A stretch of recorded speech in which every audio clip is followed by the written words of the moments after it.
नमस्कार, जय बाबा नथुनाथ की। आज आपको हम बाबा नथुनाथ मेले के उपलक्ष्य में एक गांव के पहलवान जो कि बब्बू के नाम से जाने जाते हैं, उनकी कुश्ती और एक अखाड़ा के पहलवान की कुश्ती का लाइव प्रसारण आप लोगों को दिखाएंगे। तो इस कुश्ती में देखते हैं कि कौन पहलवान किसके ऊपर हैवी होता है। अभी कमेटी इस पहलवान को तो दोनों पहलवानों के हाथ मिलाती हुई अभी इस कुश्ती का जो बेसिक प्राइस है वो 3100 रुपये रखा गया है। लाल कच्छी वाला जो पहलवान है वो जो मुढाड़ा से संबंध रखते हैं और जो काली कच्छी वाले पहलवान है वो अखाड़ा से संबंध रखते हैं।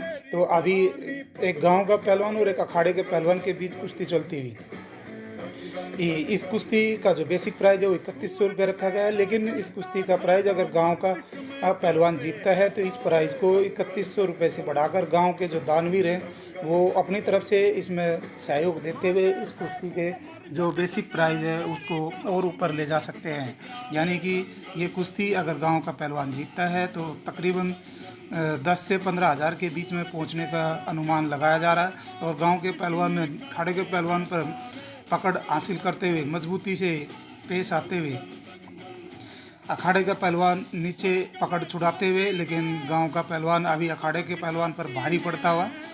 ये देखिए आप इस कुश्ती में दिल थाम के बैठे रहिए। आपके गांव का पहलवान है ये इसी प्रकार से ये देखिए जनता बिल्कुल मायूस एकदम टकटकी लगाए हुए कि हमारे गांव का पहलवान जीतना चाहिए। और अखाड़े के पहलवान इसी को विपरीत जाते हुए कोशिश करते हुए, लेकिन गांव का पूरा सपोर्ट कि हमारा पहलवान जीते। ये आप देख सकते हैं गांव की भीड़ को किस प्रकार से गांव वाले इस कुश्ती को देखने के लिए आए हुए हैं और साथ में आसपास के गांव से भी लोग आए हुए हैं। तो अभी दोनों पहलवान खड़े होते हुए, लेकिन अभी इस पूरी कुश्ती में अभी तक जो गांव का पहलवान है मुढाड़ा गांव का वो अभी हैवी होता हुआ अखाड़ा के पहलवान के ऊपर, लेकिन कदकाठी से और शरीर से दोनों पहलवान बराबर के हैं। तो इसलिए किसी के बारे में कुछ भी नहीं कहा जा सकता है कि कौन इस कुश्ती को जीतेगा या कौन हारेगा। तो आप देख सकते हैं अभी भी कुश्ती जो है वो अपने रोमांचक मूड में चलती हुई कि आप देख सकते हैं कि कुश्ती किस प्रकार से आगे बढ़ रही है। रेफरी दोनों टकटकी लगाए हुए कि कुश्ती के अंदर किसी भी प्रकार से नियमों का उल्लंघन ना हो। तो ये देखिए अब गांव का पहलवान अखाड़े के पहलवान को उठाने की कोशिश करते हुए, लेकिन असफल हुए और गांव का पहलवान पर अखाड़े का पहलवान झटपटाता हुआ कि वो अपने पकड़ को छुड़ाए और गांव के पहलवान के ऊपर अपना दबदबा बनाए, लेकिन असंभव होता हुआ अभी गांव का पहलवान ही फिलहाल हावी। ये हमारे रेफरी ओम प्रकाश जी जो कि बिल्कुल टकटकी से देखते हुए, ये भी पुराने पहलवान रहे हैं तो इन्होंने भी काफ़ी अखाड़ों का एक्सपीरियंस है, काफ़ी कुश्तियों का एक्सपीरियंस है।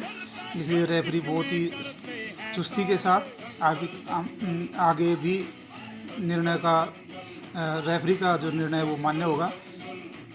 और अगर ये कुश्ती 9 मिनट तक अगर इसमें कोई विजेता नहीं होता है तो इस कुश्ती को अनिर्णित घोषित कर दिया जाएगा। लेकिन गांव के पहलवान की कोशिश होगी कि इस कुश्ती को निर्णय जो है वो 9 मिनट के अंदर ही आ जाए और 3100 रुपये के साथ साथ जो गांव वालों का अभी प्रोत्साहन होगा उसका भी लुत्फ लिया जा सके। लेकिन गांव की इज्जत का सवाल पहलवान के मन में कहीं ना कहीं घूम रहा होगा कि मेरे गांव की इज्जत का सवाल है कि मैं इस कुश्ती को किसी भी तरह से अपने नाम करूं। अखाड़े का पहलवान अपनी बस पकड़ छुड़ाने की कोशिश और टाइम पास के चक्कर में कि कैसे भी करके टाइम पास किया जाए और जो कुश्ती है उसको अनिर्णित घोषित किया जाए। लेकिन गांव का पहलवान पूरी जिद्दोजहद हो रही है, इस प्रकार से गांव के पहलवान उसको उठाते हैं और गांव के पहलवान ने अखाड़े के पहलवान को चित कर दिया है और इस प्रकार से आज के इस दंगल को अपने नाम कर लिया है। आप देख सकते हैं इस कुश्ती में गांव का पहलवान वो जीत चुका है और अभी गांव वाले उसको प्रोत्साहित करते हुए, ये गांव की कमेटी उसको प्रोत्साहित करती हुई और इस कुश्ती का फाइनल नज़ारा देखने के लिए थैंक यू, धन्यवाद, राम राम सभी भाइयों को। और चैनल को सब्सक्राइब करें प्लीज़, आप लोगों को ऐसे ही और भी वीडियो मिलते रहेंगे। जय हिंद, जय भारत।